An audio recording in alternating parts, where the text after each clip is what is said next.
আমি আর পরিমেয়টি গেট থেকে বাইরে বেরিয়ে এসেই একটা অন্যরকম মনোরম পরিবেশ উপভোগ করলাম। পরিমেয়টি তার দুই হাত মেলে দিয়ে খোলা বাতাস তার শরীরের মুখের ভিতর দিয়ে নিতে লাগলো, কারণ সে এরকম খোলা বাতাস খুব কম নিয়েছে এবং একা একা সে জীবনে খুব কম বের হয়েছে। এর আগে এরকম স্বাধীনভাবে কারোর সঙ্গে বের হওয়ার সুযোগ হয়নি। সে আমাকে পেছন থেকে এসে ডেকে বলল, আপনাকে অনেক ধন্যবাদ। আপনি আমাকে আজকে যে অ্যাডভেঞ্চার করাচ্ছেন, আমি আমার জীবনে কোনোদিন এরকমটা করিনি।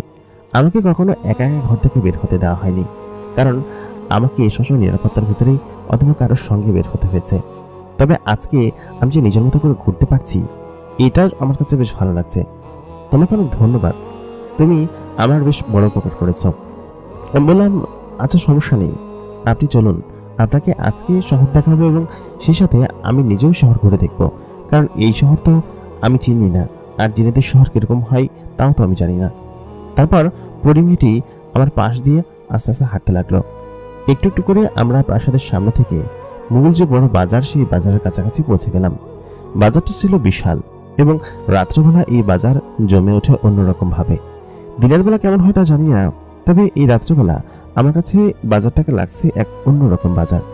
আমি বাজারের প্রথম গলিতে ঢুকতেই কিছু জিন আমার দিকে আর চোখে তাকালো।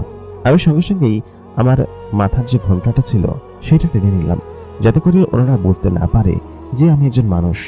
বুঝতে পারলে সমস্যা আছে, জিনেরা যদি কোনো ক্ষতি করার চেষ্টা করে।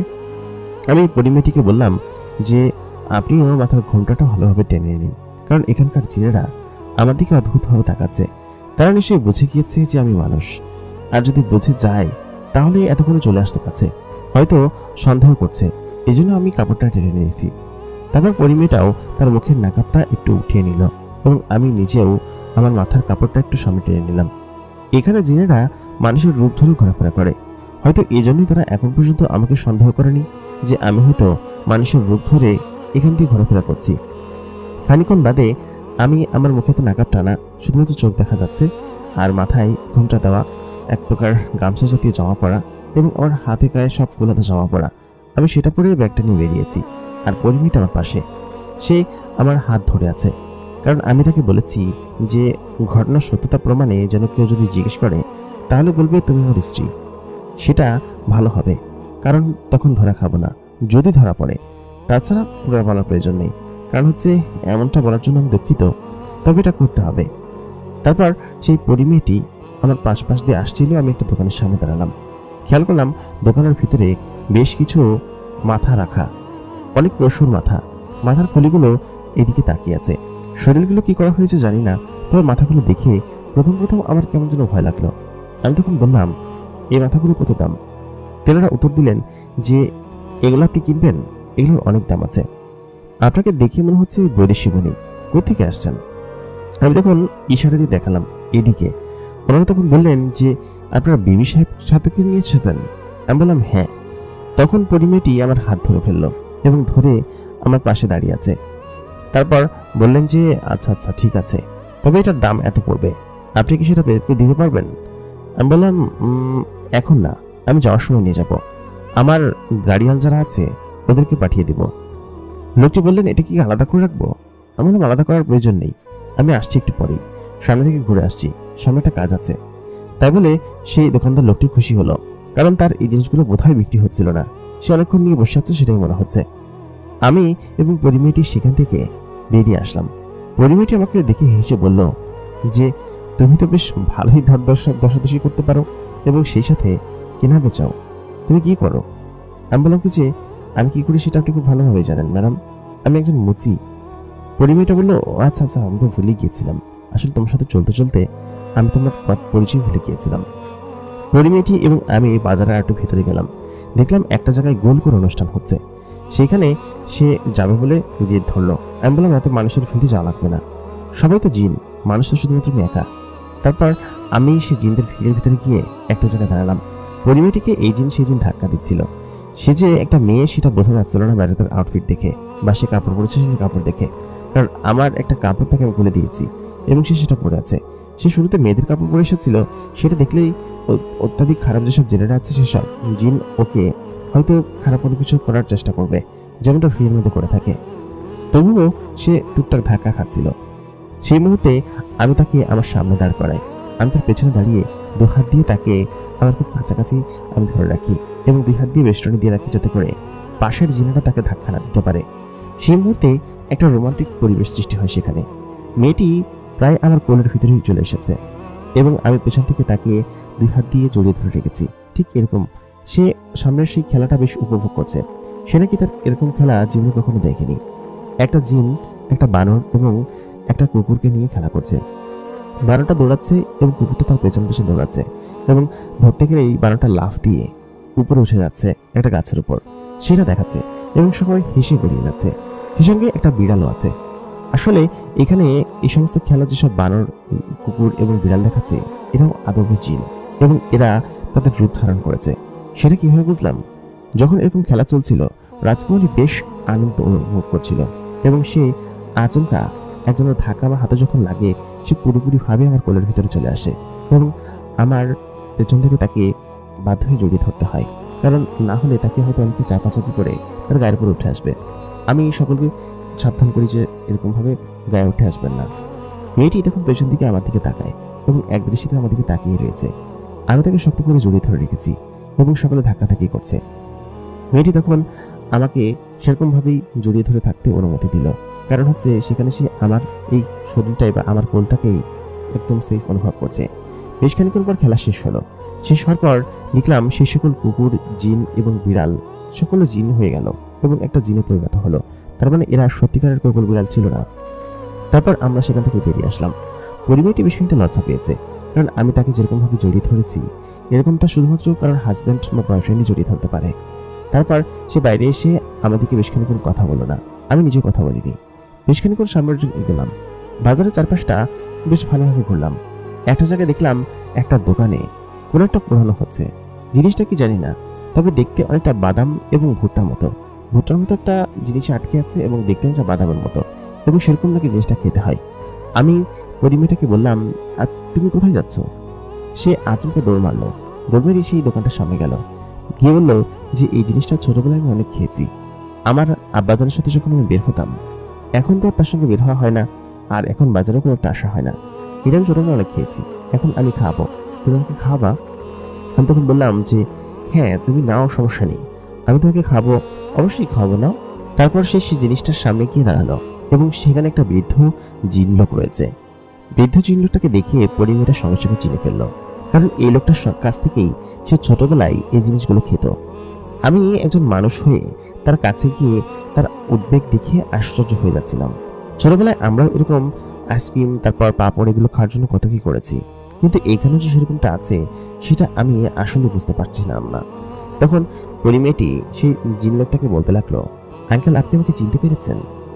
আমি ওই যে ছোটবেলা আপনার কাছ থেকে খেতাম। তাই বলে সে তার মুখের নাকাব সরাতে গেল। আমি তাকে সঙ্গে সঙ্গে মাথা দিলাম, বললাম, কি করছো তুমি? যদি জেনে যায় সকলে, তোমার পরিচয় বলা যাবে না কাউকে। পরিমেটি তখন বলল, আঙ্কেল, আমাকে দেখলে, আমার পরিচয় শুনলে উনি আমাকে আদর করবেন, উনি আমাকে কাউকে ধরিয়ে দিবেন না, কারণ আঙ্কেল আমাকে খুব ভালোভাবে চেনেন। উনি আগে প্রায় প্রত্যেক দিনই আমাদের মহলের সামনে যেত এবং সেখান থেকে আমি খেতাম। আমার আব্বাজান আমাকে বলতেন, যত পারো তত খাও। এই ইউনিকর্নগুলো আমার কাছে খুব ভালো লাগে, আমি এগুলো এখনই খাচ্ছি। তাই বলে সে তার মুখের নাকাবটা সরালো এবং বলল, দেখেন তো আঙ্কেল, আমাকে চিনতে পারেন কিনা? জিন লোকটা তখন বললেন যে না না, আমি তো তোমাকে ঠিক চিনতে পারছি না। তখন সে নিজেই তার পরিচয় দিল, বলল যে আমি অমক রাজকুমারী। এই কথা বলতেই সেই লোকটি চিনতে পারলো এবং বলল, মা, তুমি এখানে এরকম ভাবে বেরিয়েছো কিসের জন্য? বাইরে তো অনিরাপদ। তখন মেয়েটি বলল যে বেরিয়েছি আমার এই বন্ধুর সঙ্গে, এই জন্যই আমি নিরাপদ। আমার এই বন্ধু বেশ ডিয়ারি, সমস্যা নেই, আপনি চিন্তা করবেন না। আর আমি শুধুমাত্র আমার পরিচয় আপনাকে দিয়ে রেখেছি, আর কাউকে আমি আমার পরিচয় বা আমার চেহারা দেখাইনি, সেটা কেউ আমাকে চিনবে না, তুমি চিন্তা করো না, ঠিক আছে? তারপর সে আঙ্কেলটা বলল, জিন আঙ্কেল, আচ্ছা ঠিক আছে, কিন্তু আসতে বলো, দেয়ালেরও কান আছে। সেই মুহূর্তে সেখানে একজন জিন আড়িপিতে বসেছিল। এই কালো জিনটা, শয়তান জিনটা হচ্ছে এই রাজ্যের অ্যান্টি জিন এবং এই রাজ্যের কিভাবে ক্ষতি করা যায় সে সমস্ত জিনিস চিন্তা করতে থাকে। সে হচ্ছে এখান থেকেই প্রায় আধা মাইল দূরের একটা বাড়ির একজন চাকর, এবং সেই বাড়িতে থাকে এক কালো জিন, যে কিনা কালো জাদু করেই সমস্ত কিছু করে এবং তার টার্গেট সবসময় বড় কিছু, কিন্তু এবার যে বড় কিছু হাত লাগবে সেটা সে বুঝতে পারেনি। পরিমেয়টি এবং আমি সেখানে তখন সেগুলো দেখভাল করছিলাম এবং খাচ্ছিলাম, এবং আমি কুড়িটার আশেপাশে তাকিয়ে দেখছিলাম যে কেউ এখানে আসে কিনা। পরিমেয়টি সেখানে দাঁড়িয়ে এরকম ভাবে খাচ্ছে। ওদিকে ওই শয়তান জিনটা উড়ে একটা রুমের ভিতরে প্রবেশ করলো। রুমের চারিপাশটা অন্ধকার হয়ে আছে, কিন্তু ভেতরের একটা অংশে আলো, এবং সেই অংশে সে গিয়ে সঙ্গে সঙ্গে দাঁড়ালো। তার শরীরটা ধোঁয়াতে থেকে আচমকা মানুষে পরিণত হয়ে গেল, এবং তার সামনে একটা অন্ধকার মধ্যে একটা আলো বসে আছে। সেই ছোট্ট জিনটি বলল যে একটা খবর আছে। খবরটা হচ্ছে রাজকুমারী কোনো অনুমতি ছাড়াই, কোনো প্রোটোকল ছাড়াই আজকে বের হয়েছে, এবং এটাই আপনার সুবর্ণ সুযোগ। তাকে আপনি সেখান থেকে দ্রুত যদি কোনো কিছু করে নিয়ে আসতে পারেন, তবেই মাত্র আপনার কার্য সিদ্ধি হবে এবং আপনি তার প্রতি প্রতিশোধ নিতে পারবেন। এটা শুনে সঙ্গে সঙ্গে সে আলোটা আচমকা একটা অন্যরকম ঘূর্ণনের মাধ্যমে মানুষে পরিণত হলো। সে একটা জিন, তার মাথায় ঘোমটা দেওয়া, চোখগুলো লাল টকটকে, নাকটা অনেক মোটা, এবং সেই সঙ্গে তার শরীরের অবয়ব সমস্ত কিছু জিনেদের মতো, কানটা অনেক খাড়া। লোকটি তখন উঠে দাঁড়ালেন, বললেন যে কি বলছো, তুমি এরকম অদ্ভুত একটা খবর নিয়ে এসেছো, সেটা আমি সত্যি এতদিন পরে জেনে বেশ খুশি হয়েছি। চলো তাড়াতাড়ি চলো, আমার সাঙ্গপাঙ্গদেরকে ডাক দাও। সঙ্গে সঙ্গে সেই জিনটা বাইরে বেরিয়ে আসলো, এবং একটা করে শব্দ করতেই চারপাশ থেকে অদ্ভুত সব ধোঁয়া তার সামনে এসে দাঁড়াতে লাগলো, এবং সেই ধোঁয়াগুলো অর্ধেক মানুষ হয়ে গেল এবং বাকি অর্ধেক সে হাওয়ায় ভাসতে লাগলো। আসলে তারা তো মানুষ না, তারা হচ্ছে জিন। তারা চাইলে যে কোনো সময় যে কোনো কিছু করতে পারে। সঙ্গে সঙ্গে এই তাদেরকে বললো, তোমরা দ্রুত ওইখানে যাও এবং গিয়ে রাজকুমারীর পিছু নাও, এবং যখনই সুযোগ হবে সাথে সাথে তাকে তুলে নিয়ে আসবে, ঠিক আছে? ওরা তখন বললো, জি আচ্ছা ঠিক আছে, আমরা এখনই যাচ্ছি, আপনি কোনো চিন্তা করবেন না। তারপর সকলে ধোঁয়া হয়ে আকাশে উড়ে যেতে লাগলো, এবং একজন এক এক দিক দিয়ে চলে যেতে লাগলো। আমি এবং পরিমেয়টি তখনও সেখানে দাঁড়িয়েছিলাম। সে ইউনিকর্ন খাওয়া শেষ করে তখন আমার সঙ্গে বলল কি যে তোমাকে অনেক ধন্যবাদ, তুমি আমাকে আজকে এখানে না নিয়ে আসলে সত্যি আমি এত সুন্দর জিনিস উপভোগ করতে পারতাম না। আমার কাছে বিষয়টা বেশ ভালো লেগেছে, খুব আনন্দিত অনুভব করেছি। পরিমেয়টি এবং আমি তখন বাজারের শেষ মাথা ধরে হাঁটছি। একটু দূরে যেতেই খুব সুন্দর একটা জায়গা পড়ল। সেখান থেকে সামনে পুরো ফাঁকা পরিবেশ দেখা যায়। এখানকার চারিপাশটা একটা সবুজ উপত্যকা দিয়ে ভরা, এবং অনেকটা পাহাড়ের চূড়ার মধ্যে এই পুরো সাম্রাজ্য গঠন করা। আমি এতক্ষণ সেটা খেয়াল করিনি, এখন দেখে বুঝলাম পুরো পাহাড়ের একটা চূড়া এবং বেশ বড়খানি একটা অংশ জুড়ে এটা তৈরি করা। আমি সামনের দিকে তাকাতে বিরাট এক সমুদ্র দেখতে পেলাম। অনেক দূরে সমুদ্র দেখা যাচ্ছে, এবং তার আগে পাহাড়ের তট। এত দুর্দান্ত লাগছে দেখতে। আমি এবং পরিমেয়টি সেখানকার একটা ঝুলন্ত একটা বোটের কাছে দাঁড়ালাম, মানে একটা ঝুলন্ত দোলনা, যে দোলনার উপর বসে পুরো শহরটা দেখা যায়, এবং সেই সঙ্গে অন্য পাশে পুরো পাহাড়ের সমস্ত সৌন্দর্য দেখা যায়, উপভোগ করা যায়। সেখানে আমি বসে আছি। আচমকা চারদিকটা আলোকিত হয়ে ভরে গেল। ঠিক সেই মুহূর্তে পরিমেয়টি সেখানে গুমোখের ওনাকাপটা টেনে দিয়ে দাঁড়িয়ে আছে, আমিও সেখানে বসে আছি। সঙ্গে সঙ্গে এই চারিদিক থেকে ধোঁয়াগুলো এসে আমাদের চারপাশটা ঘিরে ফেললো, এবং আচমকা সেই ধোঁয়াগুলোর অর্ধেকটা মানুষ এবং বাকি অর্ধেকটা অদৃশ্য অবস্থায় আমি দেখতে পেলাম। সেটা দেখে আমি চমকে গেলাম, এবং পরিমেয়টি চমকে গেল। চমকে গিয়ে সঙ্গে সঙ্গে আমার কাছে এসে আমার হাত ধরে একদম আমার বুকের একটা কাছাকাছি দাঁড়িয়ে পড়লো। তারপর সেই জিনগুলোর মধ্যে থেকে একজন জিন নিচে নেমে আসলো, এবং তার গায়ে গলায় এক ধরনের অদ্ভুত পেন্ডেন্ট পরা, তার গলার ভিতরে বেশ কিছু তাবিজ রয়েছে, এবং সেই সাথে তার শরীরে কালো রঙের একটা পোশাক পরা, মাথায় এক ধরনের মুকুট জাতীয় পরা, হাতে একটা ছড়ি রয়েছে। তিনি নেমে এসে বললেন যে, রাজকুমারী, তুমি নিজে থেকে যদি আমার সঙ্গে চলো তাহলে কোনো কিছু করবো না, আর যদি নিজে থেকে না কিছু করো তাহলে তোমাকে জোর জবরদস্তি করতে হবে। তখন হয়তো তোমার গায়ে হাত দিতে হবে, শরীরে হাত দিতে হবে, আর কোথায় কোথায় না জানি। কথা বলতে আমি রেগে গেলাম। রেগে বললাম যে, ফালতু কথা বলছেন তাই না, একদম মেরে ফেলবো। আপনি জানেন আপনি কার সঙ্গে কথা বলছেন? লোকটি তখন বলল, জানবো না কিসের জন্য, এই রাজ্যের রাজকন্যা, এবং যার অপেক্ষায় আমি এতদিন ছিলাম। রাজকন্যাকে নিয়ে গিয়ে এবার আমি রাজাকে কড়া শাস্তি দিতে পারবো, কারণ তিনি আমাকে যা করেছেন। এতদিন শুধুমাত্র তোপ খুঁজছিলাম, এবার তিনি তোপের মুখে পড়েছেন। দেখি কে কাকে ব্ল্যাকমেইল করে সেটা বোঝা যাবে। তখন তিনি জিনদেরকে অর্ডার দিলেন, এই ওকে সঙ্গে সঙ্গে ধর। সঙ্গে সঙ্গে সেই জিনগুলো রাজকুমারীর আশেপাশে এসে উড়াউড়ি করতে লাগলো।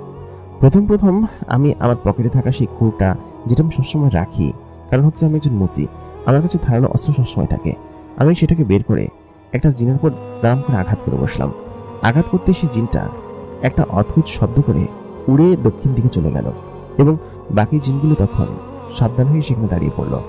তখন আবার আমি তাদেরকে আঘাত করতে শুরু করলাম, কিন্তু তারা উড়ে অন্যান্য দিকে চলে যেতে লাগলো। ঠিক সেই মুহূর্তে যখন আমি আবার আঘাত করলাম একটা জিনের উপর, সেই জিনটাও এক প্রকার শব্দ করে উড়ে অন্যদিকে চলে গেল। কি অদ্ভুত জাতীয় শব্দ, একটা প্যাও প্যাও প্যাও প্যাও শব্দ। তারপর বাকি আরো প্রায় 10-12টা জিন সেখান থেকে উড়াউড়ি করছিল। তখন সেই মূল যে শয়তান জিনটা ছিল, তিনি কমান্ড দেওয়ার পর বললেন যে, তোমরা অদৃশ্য হয়ে ওকে ধরো। আর এত সামান্য একজন মানুষ দেখে মনে হচ্ছে, একজন মানুষ কি করবে, আর একজন মানুষ এখানে কিভাবে এসেছে, অদ্ভুত তো, তোমরা দ্রুত কাজ করো তো।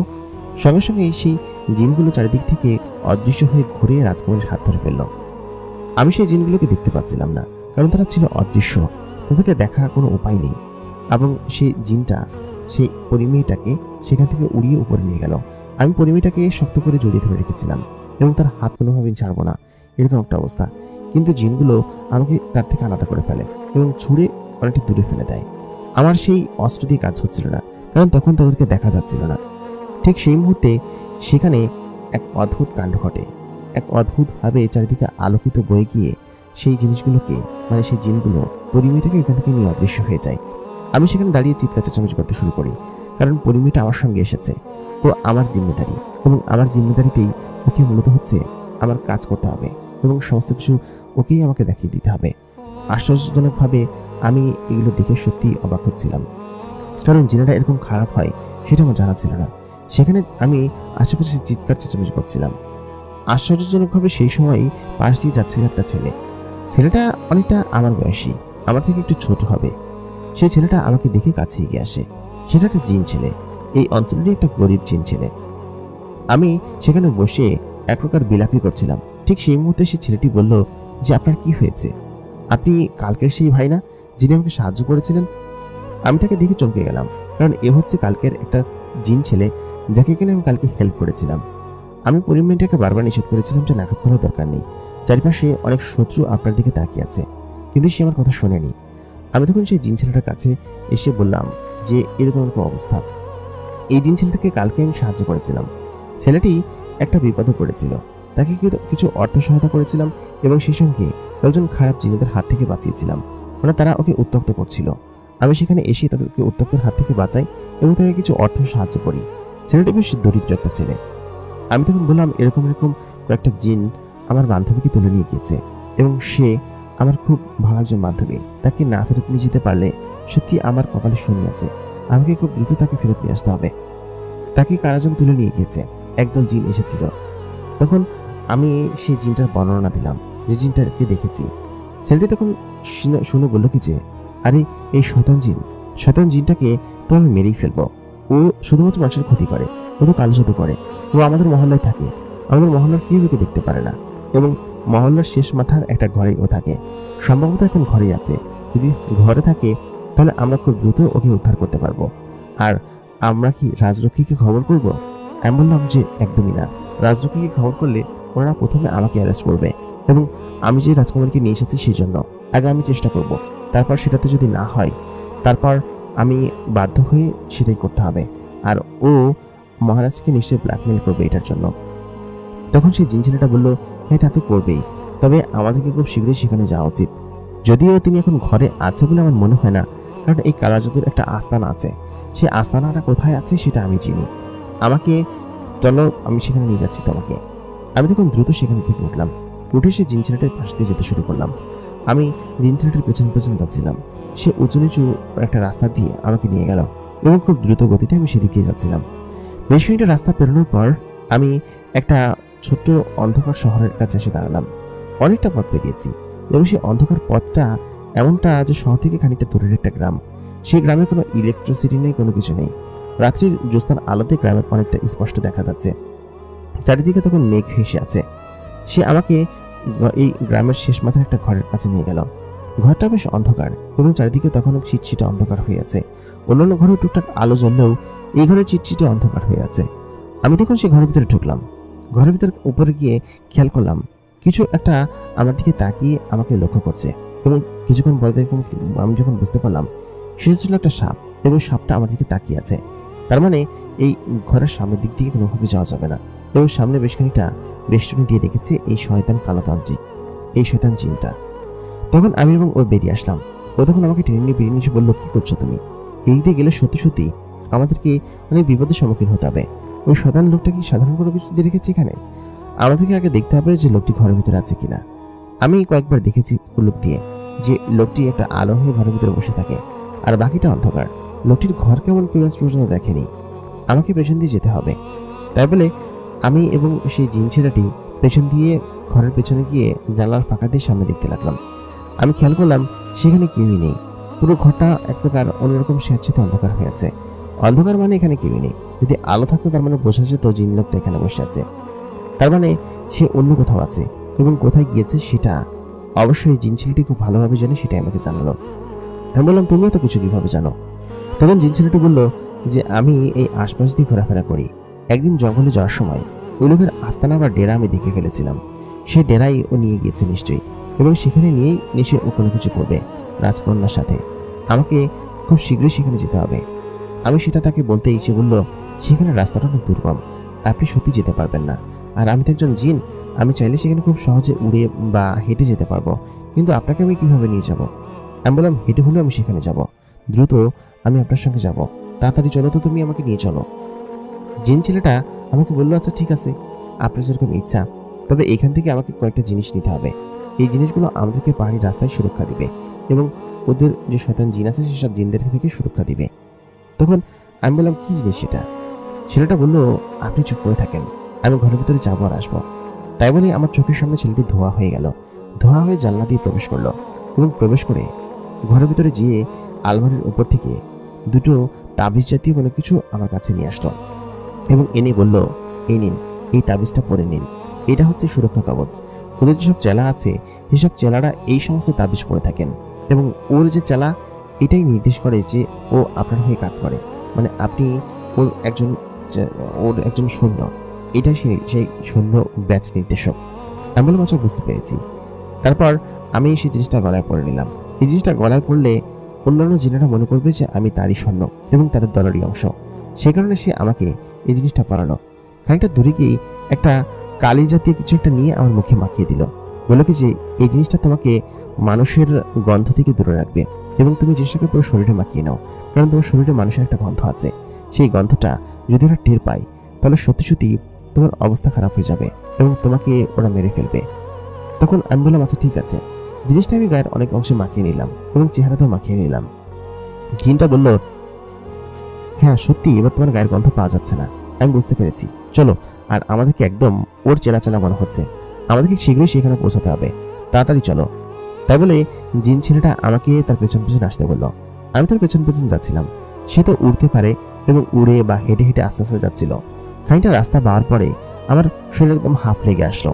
আমি খেয়াল করলাম সে রাস্তা দিয়ে নিচে নেমেই যাচ্ছে, মানে পাহাড়ের নিচে নামতে হবে। সেই নিচের কোনো একটা পাহাড়ে একটা দুর্গম জায়গায় তার একটা আস্তানা আছে।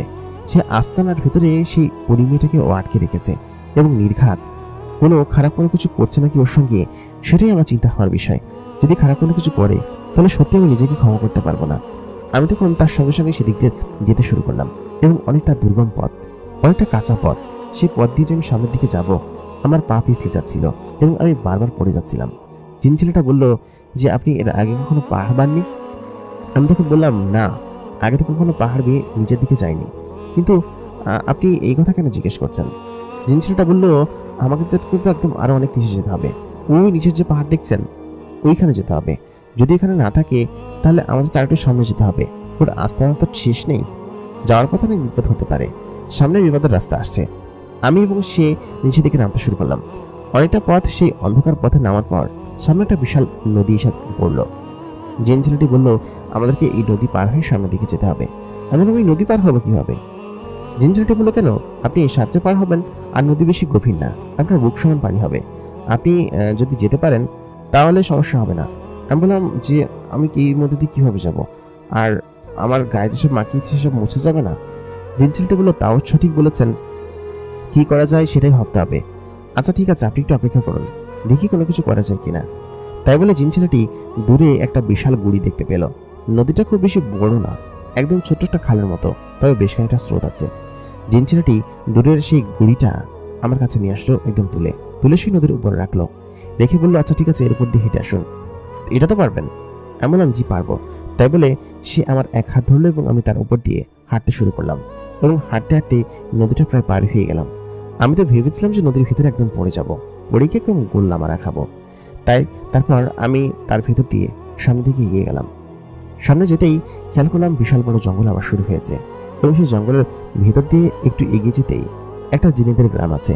এই গ্রামে জিনেরা বসবাস করে, এবং আশেপাশে মানে এইসব গ্রাম আর কি, এইসব গ্রামে জিনেদের বসবাস আছে, এবং এরা এরকম ভাবে এখানে বসবাস করে। সেই গ্রামের জিনেরা আমার দিকে অদ্ভুতভাবে দেখাতে লাগলো, কারণ এরকম অদ্ভুত জাতীয় জিন হয়তো তারা এর আগে কখনো দেখেনি। তারা সত্যি আমাকে দেখে আমার দিকে হয়ে তাকিয়ে আছে, এবং তাকিয়ে আমাকে দেখতে লাগছে। আমি তখন তাকে উপেক্ষা করে সামনে দিকে এগিয়ে যাচ্ছি। দেখলাম একটা বাচ্চা জিন সেখানে বসে আছে।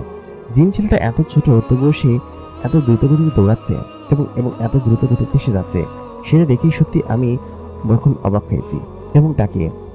তখন আমি ধরতে গেলাম। ছোট জিন ছেলেটা বলল, কি করছেন? ওরা এক প্রকার হিংস্র জিন, একবার হামলা করলে আপনার অবস্থা খারাপ হয়ে যাবে। আমি বললাম, ওই ছোট্ট বাচ্চাটা আমাকে হামলা করবে? জিন ছেলেটা বললো, এই বাচ্চাটা ছোট হলেও তোটা জিনের বাচ্চা, তাই না? ওর মধ্যে তো অলৌকিক ক্ষমতা আছে। আপনাকে যদি একটা ধাক্কা মারে আপনি পড়ে যাবেন, কারণ আপনি মানুষ না। আমার মধ্যে অনেক ক্ষমতা আছে, কিন্তু সেটা তো আমি আপনাকে দেখাতে পারবো না, আর আমি আপনার প্রতি প্রয়োগও করতে পারবো না, কারণ আপনি আমার উপকার করেছিলেন। আপনি আমার মায়ের জন্য যা করেছেন তাতে আমি বেশ ঋণী আপনার কাছে। সেই ঋণটা যদি এটার দ্বারা একটু শোধ হয়, সেজন্যই এত ঝুঁকি নিয়ে আমি আপনার সঙ্গে এসেছি, তা না হলে আমি সত্যি আসতাম না। আমি তখন বললাম, তোমাকে অনেক ধন্যবাদ ভাই, তুমি আমার সঙ্গে এসেছ। তুমি অবশ্যই কিন্তু আমাদের বাড়িতে যাবে। ও ছেলেটা বলল, আপনাদের বাড়িতে? আপনাদের বাড়ি কোথায়? আমি বললাম, ওই যে মানুষের জগতে, পৃথিবীতে, যেখানে আমি থাকি, আমাকে যেখান থেকে নিয়ে আসা হয়েছে। তখন জিন ছেলেটা বলল, আচ্ছা ঠিক আছে, যাব। তবে আপনি এখানে কেন এসেছেন? আপনাকে কালকে বাজারে দেখে সত্যি কিন্তু আমি অবাক হয়েছিলাম। তারপর যখন আপনি আমাকে হেল্প করলেন এবং আমি বুঝতে পারলাম যে আপনি একটা মানুষ, তখন আমার কাছে অবাক লেগেছিল যে আপনি আমাকে কেন সাহায্য করছেন, তারপর এত ইয়ন দিয়ে। আমি বললাম যে তুমি উপকার পাওয়ার যোগ্য, সেই জন্য তুমি তোমার মায়ের কথা বলেছো না, আর তাছাড়া তোমার মা অসুস্থ এবং তুমি এরকম ভাবে তোমার মায়ের জন্য করছিলে, এই জন্য আমার খারাপ লেগেছিল। আর আমার কাছে যাই থাকবে না কেন সবই তোমাকে দিয়ে দিচ্ছিলাম আমি। ছেলেটি তখন বলল যে আপনি সত্যি অনেক ভালো মানুষ। এর আগে আমি মানুষের কথা শুনেছি, কিন্তু মানুষের জগতে কখনো যাইনি। তবে আপনার মনটা দেখিয়ে আমার সত্যি আমার যেতে ইচ্ছে হয়েছে, এবং আমি সত্যি আপনার সঙ্গে সেখানে যাব, একদিন অবশ্যই যাব। এখন চলুন। গ্রামটা পার হয়ে আবার আমরা প্রত্যন্ত জঙ্গলের ভিতর দিয়ে যেতে শুরু করলাম। জঙ্গলটা ছিল একটা অদ্ভুত মায়াময় জঙ্গল। সেই জঙ্গলের আশেপাশে যখন আমরা ঢুকলাম, ওই জায়গা থেকে ও আমাকে ওয়ার্নিং করলো, বললো, এই জায়গা থেকে কিন্তু একদম অন্ধকারচ্ছন্ন এবং গহীন জায়গা শুরু হয়েছে। এখানে কিন্তু সম্পূর্ণ অন্ধকার, আপনি কিন্তু কিছু দেখতে পাচ্ছেন না। আপনি আমার সঙ্গে পেছন পেছন আসবেন, ঠিক আছে? আমি যেখানে যেখানে পা ফেলতে বলবো সেখানে সেখানে পা ফেলবেন। তাই বলতেই সে একটা অদ্ভুত জাতীয় পোকার আলো তার শরীরে জ্বালালো। পোকাটাকে সেই জঙ্গল থেকে ধরেছে। সেই জঙ্গলের পোকার পিঠ থেকে আলো জ্বলে এবং তার হাতে ধরে সেটা রেখেছে। পোকাটার পিঠের আলো দিয়ে আমি আস্তে আস্তে সামনের দিকে এগিয়ে যাচ্ছিলাম। বললো কিছু, এই জায়গাটা কিন্তু ডেঞ্জারাস, অনেক কিছুর আওয়াজ শুনবেন, কিন্তু পেছনের দিকে তাকাবেন না, শুধুমাত্র সামনের দিকে আসবেন, ঠিক আছে? অনেকটা সামনে গিয়ে গেলাম। বড় একটা সাপ দেখলাম গাছের উপর দিয়ে যাচ্ছে। ও বলল যে সাপটা দেখলে একদম চুপ হয়ে থাকবেন, কোনো কথা বলবেন না, ঠিক আছে? যদি ওরা আমাদেরকে কোনো ক্ষতি করবে না, তবুও আমাদের কাছে যেন না আসে, সেটা একদম চুপ থাকবেন। আমি দেখলাম আমার একদম কান ঘেঁষে সাপটা চলে গেল। আমি এতক্ষণ ভয় পেয়েছিলাম, ভয়ে একদম ঘেমে যাচ্ছিলাম। জিন ছেলেটা বলল, এত ভয় পেলে হবে, দ্রুত চলুন। অনেক সাপ, পোকামাকড় এবং নানান জাতীয় জিনিস আছে, যা দেখে সত্যিই আমার ভয় লাগছিল। আমি তবুও মেয়েটার জন্য করতে চাই। মেয়েটাকে নিয়ে কি করছে আল্লাহ মাহবুব সেখানে ভালো মতো বলতে পারবেন। আমি এবং সেই জিন ছেলেটি সামনে এগিয়ে যাচ্ছিলাম, এবং অনেকটা পথ আর আমাকে সামনে যেতে হবে। খানিকটা এগোতে জিন ছেলেটি বলল, আজকে আমাদেরকে এখানে অপেক্ষা করতে হবে, রাত্রেবেলা এর পরে যাওয়া নিষেধ। এরপরে যদি আমরা যাই তাহলে নির্ঘাত আমরা কোনো হিংস্র প্রাণীর পেটে যাব, এবং আমি তো যাবো না, আপনি যাবেন, কারণ আমি উড়ে যে কোনো দিকে চলে যেতে পারবো, কিন্তু আপনি তো পারবেন না। সে তো আপনাকে নিয়ে এগোনো যাবে না। এখানেই আজকে রাতে আমাকে থাকতে হবে, এবং এখানে সুন্দর একটা ক্যাম্প করার মতো জায়গা আছে, এই জন্য আমি আর আগাবো না। আপনি এখানে বসুন, আমি আগুন জ্বালানোর ব্যবস্থা করছি এবং খাবার দাবারের ব্যবস্থা করছি। তাই বলে জিন ছেলেটি আগে চলে গেল, আমাকে সেখানে বসিয়ে আগুন জ্বালিয়ে। সেখানে আগুন জ্বালিয়ে আমি বসে আছি। ভীষণ ভয় লাগছে। দূর থেকে অদ্ভুত সব জন্তু জানোয়ার এবং প্রাণীর শব্দ ভেসে আসছে। মনে হচ্ছে তারা খুব কাছে, কিন্তু জিন ছেলেটি আমাকে বলেছে কোনো শব্দ যেন আমি না করি, শব্দ করলেই নাকি এখানে প্রাণে মারা যাব।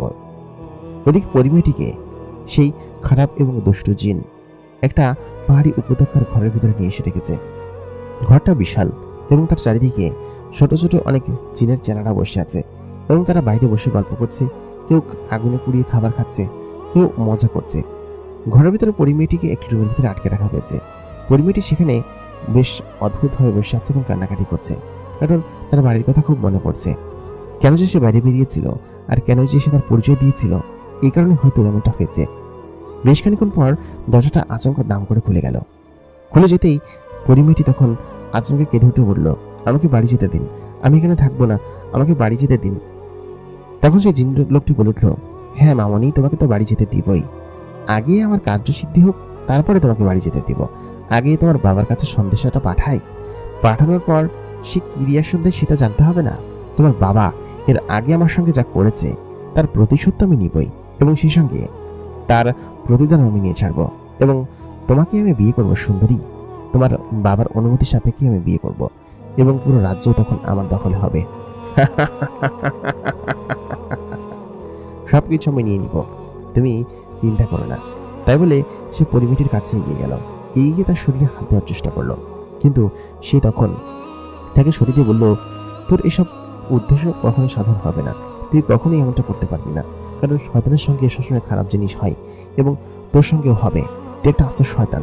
তোর ব্যাপারে আমি শুনেছি, আমার আব্বাজান আমাকে অনেকবার নিষেধ করেছেন যে একা একা বাইরে যাবি না, কারণ বাইরে আমাদের অনেক শত্রু আছে। তুই সেই শত্রু, তাই না? তুই সেই শয়তান যে কিনা আমার আব্বাজানকে এরকম ধরনের ভয়ের ভিতরে রেখেছিস এবং আমাকে ছোটবেলা থেকেই এরকম একটা গুমটের মধ্যে রেখেছিস, তাই না? তোর জন্যই আব্বাজান আমাকে বের হতে দেন না একা একা, আমি চাইলেও একা একা বের হতে পারি না। তুই সেই শয়তান যে কিনা আমাকে ছোটবেলা থেকেই এক প্রকার বন্দি করে রেখেছিস। তোর মৃত্যু নিশ্চিত এবং তুই নির্ঘাত মারা পড়বি। আমাকে বিয়ে করতে এসেছিলি না?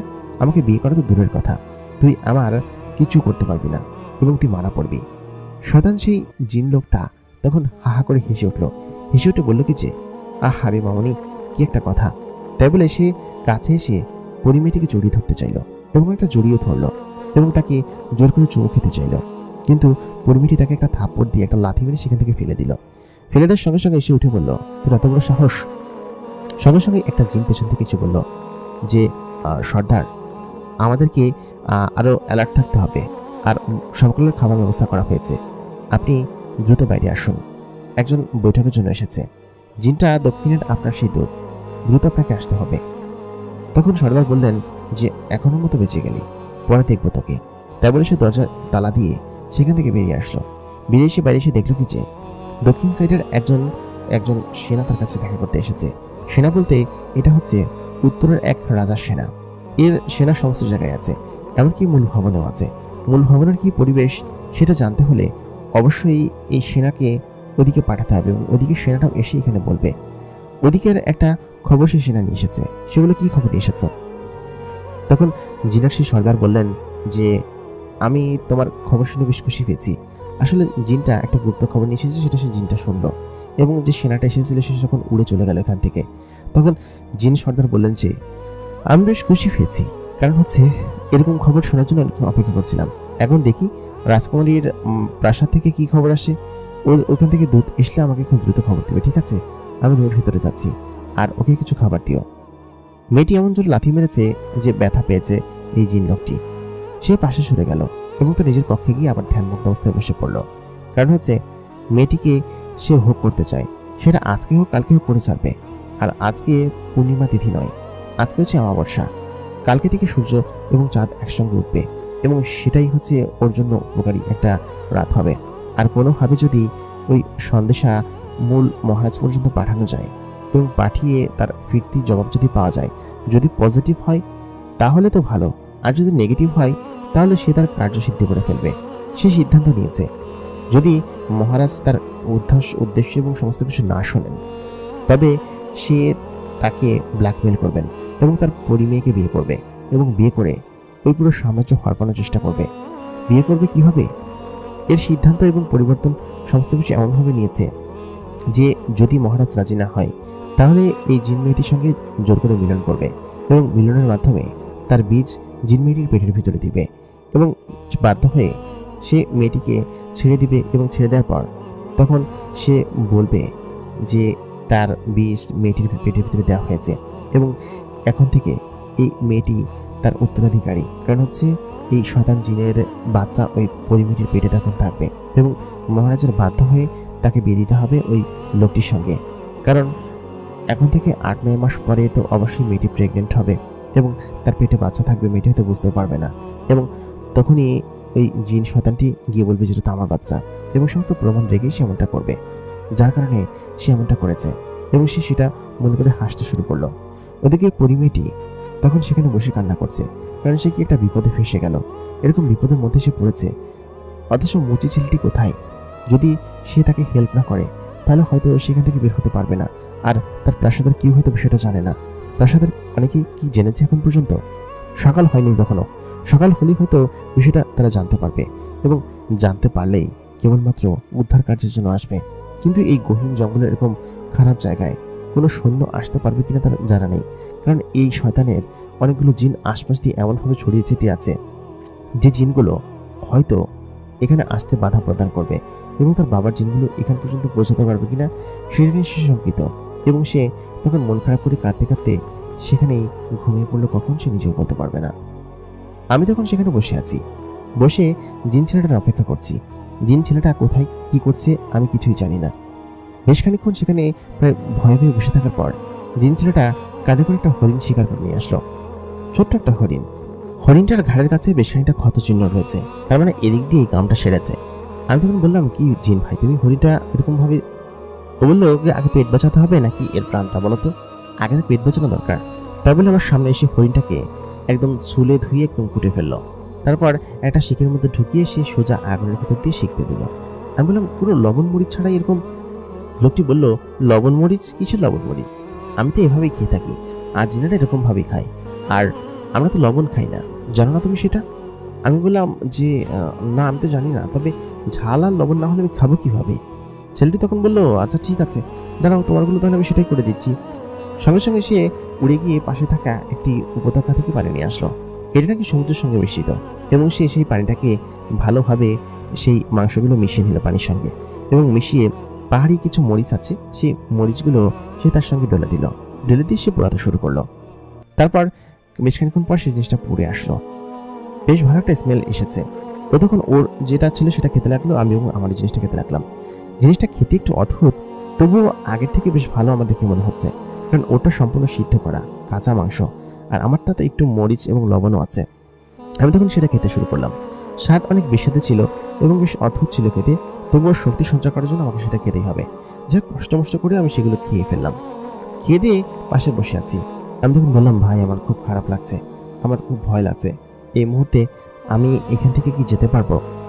জিন ছেলেটি বলল, এত ভয় পাচ্ছেন কিসের জন্য? চলুন, সকালের আলো একটু পরেই ফুটবে, আমাদেরকে হাঁটতে হবে। আমি বললাম, আমি তো একটু ঘুমালাম না। জিন ছেলেটি বলল, ঘুম কিসের? কোনো ঘুম নেই, আপনি চলুন আমার সঙ্গে, যদি সময় সুযোগ হয় তাহলে সামনে গিয়ে ঘুমিয়ে নিব, আর না হলে কোনো কিছু করার নেই। আমরা খুব শীঘ্রই আছি ওই পাহাড়ের, আর একটা পাহাড় পার হলে আমরা ওই পাহাড়ের কাছাকাছি পৌঁছে যাব। তবে হ্যাঁ, এই পাহাড়টা কিন্তু একটু বিপজ্জনক, কারণ ওই শয়তান জিনের লোকজন এখানে আছে এবং আমি দেখেছিলাম। যদি থাকে তাহলে থাকলো, না হলে কোথায় গিয়েছে ভাই আমি বলতে পারবো না। এই দুটো ডেরাই আমি চিনি, প্রথম ডেরায় যদি না থাকে তাহলে দ্বিতীয় ডেরায় থাকবে, আর তারপরে যদি আমি খুঁজে না পাই তাহলে আমার কোনো কিছু করার নেই, আমি সত্যি আপনাকে কোনো হেল্প করতে পারবো না। তখন পরিমেকে নিজে নিজেই হেল্প হয়ে সেখানে গিয়ে আসতে হবে আর বাধ্য হয়ে গিয়ে জানাতে হবে প্রাসাদে। সেটা আপনি যদি করতে পারেন তাহলে করবেন। তারপর আমি জিন ছেলেটির পেছন পেছন যেতে শুরু করলাম। জিন ছেলেটি বেশ সুন্দরভাবে হাঁটছে সামনের দিকে, কিন্তু আমার তো পাহাড় বাহার অভ্যাস নেই। আমার হাত পা তখন ব্যথা হয়ে এসেছে এবং খুব অদ্ভুত লাগছে, বিশেষ করে বেশ টায়ার্ড লাগছে। আমি তখন জিন ছেলেটির পেছন পেছন যেতে শুরু করলাম। ঠিক সেই মুহূর্তে দূর থেকে একটা বর্ষা আমার ঠিক সামনের দিক দিয়ে এগিয়ে গেল এবং আমি পেছন থেকে সরে গেলাম। তখন খেয়াল করলাম গাছের উপরে একটা জিন বসে আছে এবং সেই জিনটা খুব দ্রুত গতিতে গাছ থেকে নিচে নেমে আসলো। নিচে নেমে আমার উপর আবার আঘাত করতে শুরু করলো। সামনে থাকা সেই ছোট্ট জিন ছেলেটি তখন এক প্রকার আগুনের গোল্লা হয়ে উড়ে সেই জিনটার উপর আঘাত হানলো। সে সঙ্গে সঙ্গে নিচে পড়ে গেল। আমি দ্রুত সামনে গিয়ে অদ্ভুত সেই জিনটাকে মাথায় একটা আঘাত করলাম। আঘাত করার সঙ্গে সঙ্গে সে সেখানে অজ্ঞান হয়ে গেল এবং তার হাতে থাকা বল্লমটা তখন আমাকে নিয়ে নিতে বললো। বলে, এটা নিয়ে নাও, এটা সামনে কাজে লাগবে।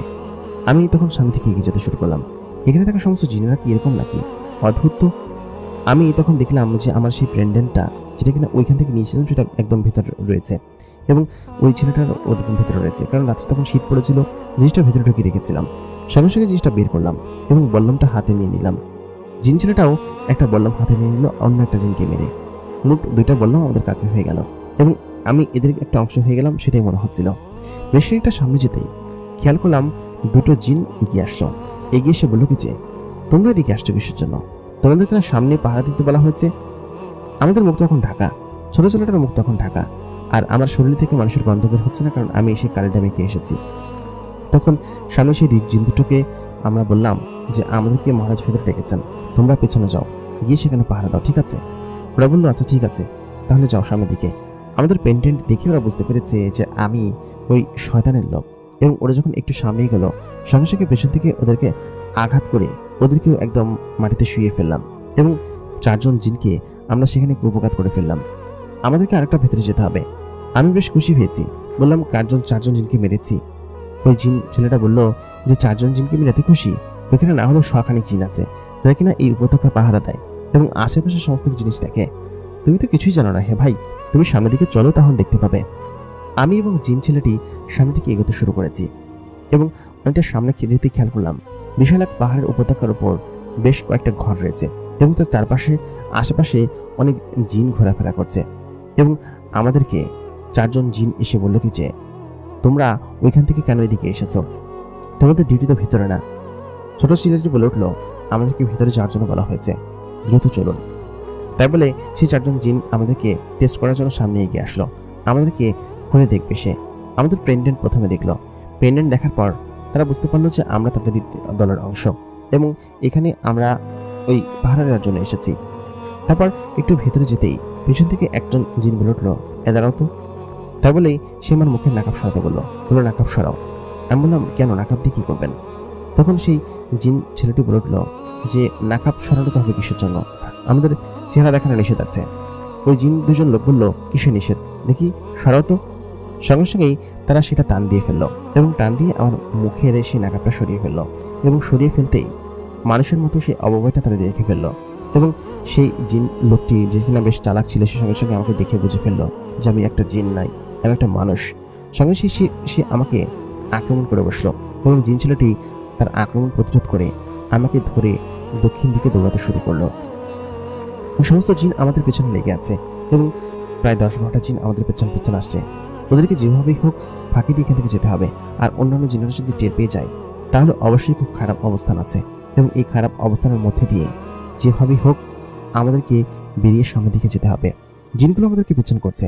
আমি এবং সেই বাচ্চা জিনটি সামনে এগিয়ে যাচ্ছি, এবং এই জিনগুলোকে কীভাবে পিছু সরাবো আমার জানা নেই। প্রিয় দর্শক, আমাদের এই গল্পের 2য় পর্ব এখানে শেষ। 3য় পর্বে কী হবে জানতে হলে আমাদের সঙ্গে থাকুন। এতক্ষণ কণ্ঠে আমি আরজে ইমরান আপনাদের সঙ্গে ছিলাম, এবং গল্প পাঠে আমি আরজে ইমরান ছিলাম। আশা করি আমাদের গল্পগুলো আপনাদের কাছে ভালো লাগছে। গল্পটি কেমন লাগলো অবশ্যই কমেন্ট করে জানাতে ভুলবেন না। এই গল্পের প্রথম এপিসোড যারা এখন পর্যন্ত দেখেননি তারা অবশ্যই দেখে আসুন। দেখা হচ্ছে 3য় এপিসোডে। ততক্ষণ পর্যন্ত সকলে ভালো থাকবেন, সুস্থ থাকবেন। সেই সঙ্গে যদি আপনারা আমাদের চ্যানেলটিকে সাবস্ক্রাইব না করে থাকেন তাহলে অবশ্যই সাবস্ক্রাইব করবেন, এবং সেই সঙ্গে পাশে থাকা বেল নোটিফিকেশন অন করতে ভুলবেন না। অবশ্যই আমাদের বাকি চ্যানেলগুলো সাবস্ক্রাইব করে রাখবেন, এবং দেখা হচ্ছে পরবর্তী এপিসোডে। ততক্ষণ পর্যন্ত সকলে ভালো থাকবেন, সুস্থ থাকবেন। খুদা হাফেজ।